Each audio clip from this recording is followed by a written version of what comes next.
여러분 안녕하십니까? 3일TV 정정당당 이진현입니다. 오늘은 교섭 창구 단일화 제도 절차와 내용에 대해 알아보겠습니다. 현재 우리 삼성 웰스토리 노동조합이 교섭 대표 노조 지위 획득을 위한 절차가 진행 중인데요. 그 내용을 토대로 쉽게 설명드리도록 하겠습니다. 2011년 7월 1일 이후부터 법 개정을 통해 사업장 내 노동조합이 2개 이상 존재하는 복수노조 구성이 가능해졌고, 복수노조 허용에 따른 혼란을 방지하기 위해 단체 협약 교섭 창구 단일화 제도를 적용하게 되었습니다. 교섭 창구 단일화 절차는 크게 2가지로 이루어집니다. 복수의 노동조합 중에서 실제로 단체 교섭에 참여하려는 노동조합을 확정하는 교섭 요구 노동조합 확정 절차와 그러한 교섭 요구 노동조합 중에서 교섭 대표 노동조합을 결정하는 교섭 대표 노동조합 확정 절차입니다. 이 교섭 창구 단일화 제도는 일정과 절차가 매우 구체적으로 규정되어 있으므로 이를 주목해서 자세히 살펴보시면 복수노조 사업장에는 큰 도움이 되리라 확신합니다.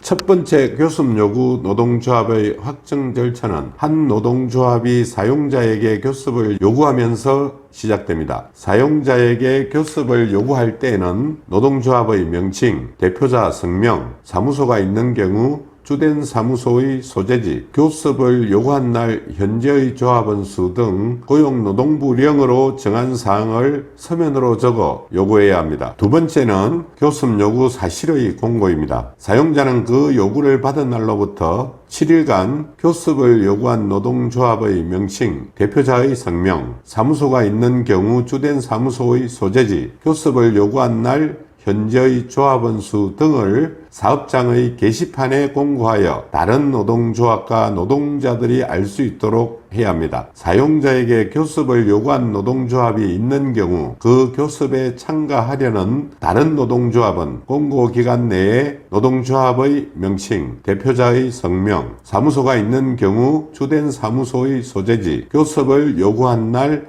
현재의 조합원 수 등을 사용자에게 서면으로 제출하여 교섭 요구를 해야 합니다. 우리 회사의 경우 민주노총 삼성 웰스토리 지회가 지난 8월 14일 사용자에게 교섭을 요구했고, 사용자는 교섭 요구 사실 공고를 했습니다. 우리 노동조합은 지난 8월 20일 사용자에게 교섭 요구 공문을 발송했습니다. 세 번째는 교섭 요구 노동조합의 확정 및 공고입니다. 사용자는 교섭 요구 사실의 공고 기간이 끝난 다음 날에 교섭을 요구한 노동조합을 확정하여 통지하고 노동조합의 명칭, 조합원 수 등의 사항을 5일간 공고해야 합니다. 이때 각 노동조합 측은 공고된 내용이 자신이 제출한 내용과 다르게 공고되거나 공고되지 않은 사항이 있을 경우에는 사용자에게 이의 신청을 할 수 있습니다. 사용자는 이의 신청이 타당하다고 생각되면 수정 후 공고 기간이 끝난 날부터 5일간 재공고해야 합니다. 다음 단계는 교섭 요구 노동조합 중에서 대표 노동조합을 결정하는 절차가 진행됩니다.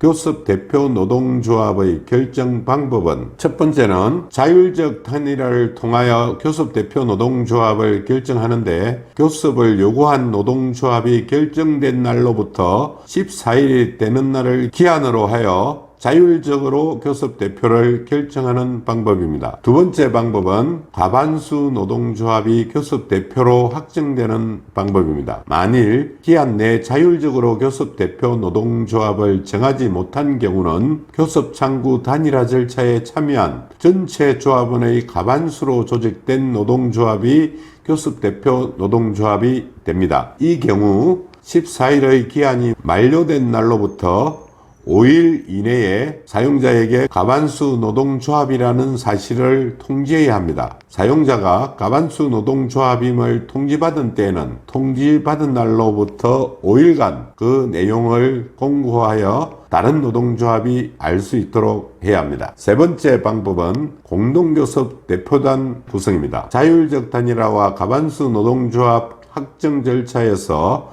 교섭 대표 노동조합을 결정하지 못한 경우에 공동교섭 대표단을 구성하여 몇 명으로 서명 또는 날인하여 사용자에게 통지해야 합니다. 공동교섭 대표단에 참여할 수 있는 노동조합의 조건은 그 조합원 수가 교섭 창구 단일화 절차에 참여한 노동조합 전체 조합원의 10% 이상인 노동조합으로 합니다. 마지막 방법은 노동위원회에 의한 결정입니다. 노동조합이 자율적으로 공동교섭 대표단 구성에 합의하지 못한 경우에 노동위원회는 해당 노동조합의 이의 신청에 따라 조합원 비율을 고려하여 이를 결정할 수 있습니다. 이렇게 교섭 대표 노동조합이 확정되면 위 교섭 대표 노동조합은 교섭 창구 단일화 절차에 참여한 모든 노동조합을 대신하여 단체 교섭 및 단체 협약의 체결, 쟁의행위 등 노조법상의 권한이 부여됩니다. 또한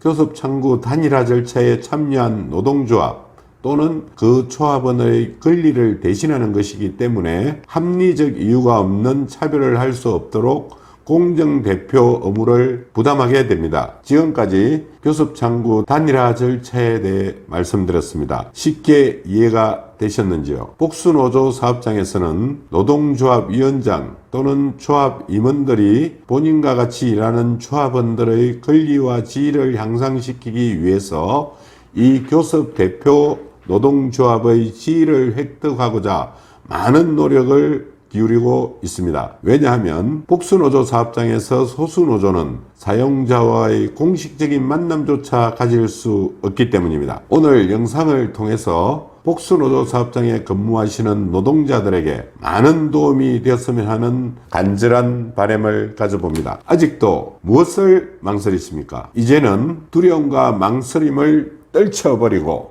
우리 삼성 웰스토리 노동조합에 당당하게 가입해 주세요. 함께하는 삶은 아름답습니다. 우리는 하나입니다. 스스로 참여하는 삶은 정말 행복합니다. 아직도 우리 3일TV 유튜브 방송을 구독하지 않으시는 분은 구독과 좋아요 클릭 부탁드립니다. 더 좋은 방송으로 보답하겠습니다. 이상으로 오늘 방송을 마치겠습니다. 감사합니다.